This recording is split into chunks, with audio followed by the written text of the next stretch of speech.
Assalomu alaykum, qadrli vodiylik dehqon bola kanali obunachilari, kuzatuvchilari.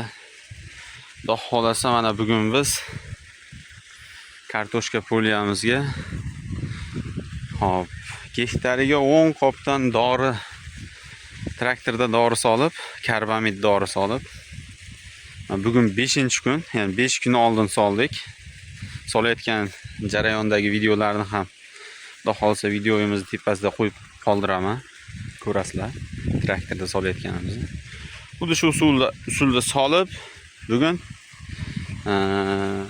o'sha ketma-ket suv qo'yish jarayoni, ya'ni birinchi suvni qo'yish jarayoni bosqichini boshladim. O'sha dori solganimga Xudo xolasa 5 kun bo'ldi. 5 kundan keyin mana bugun birinchi suvni ochishni boshladik. Mana kartoshkalarimizni holati shunaqa. Demak, birinchi dorisiga 5 kun bo'ldi. Gektariga 10 qopdan dedik. 10 qopi 50 kilodan bo'lsa, gektariga 500 kilodan dori soldik. Inshaalloh keyingi dorisini ham bu suvdan keyin kartoshkamizning holatiga qarab keyingi ishlarni yana davom ettiramiz.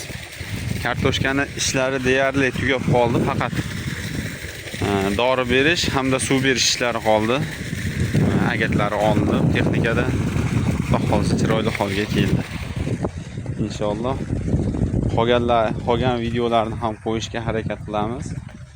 Qatori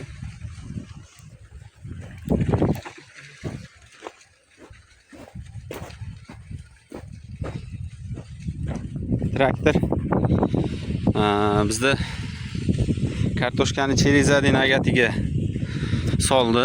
Ya'ni bu tarafi bilan bu tarafiga, o'zi shu suv yurayotgan agatni ikkala yoniga soldi. Natijada bitta agatga suv tushmaydi, bitta agatga suv tushadigan bo'ldi.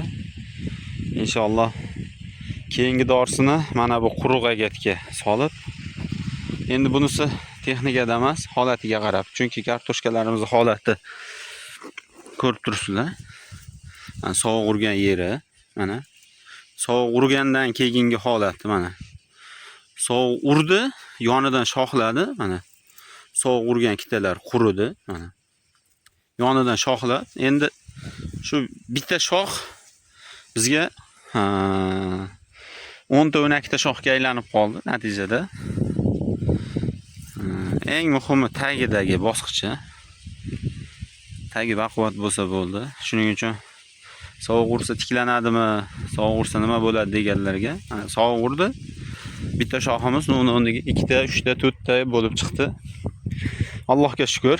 Shunchalik ko'karib qoldi, mana ko'rishlaring mumkin.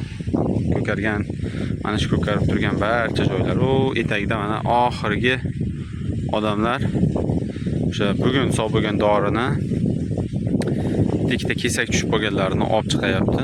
Shu bitta 1 kilometr ag'da. Suvda esa ketma-ket o'sha tarafga qarab ochib ketyapmiz. Inshaalloh keyingi bosqichlarda ham qo'yib, yoritib borishga harakat qilamiz. Bizni kuzatishda davom eting. Vodiylik dehqon bola kanaliga obuna bo'ling. Xudo xolasa bundan da zo'r videolarni qo'yib borishga harakat qilamiz.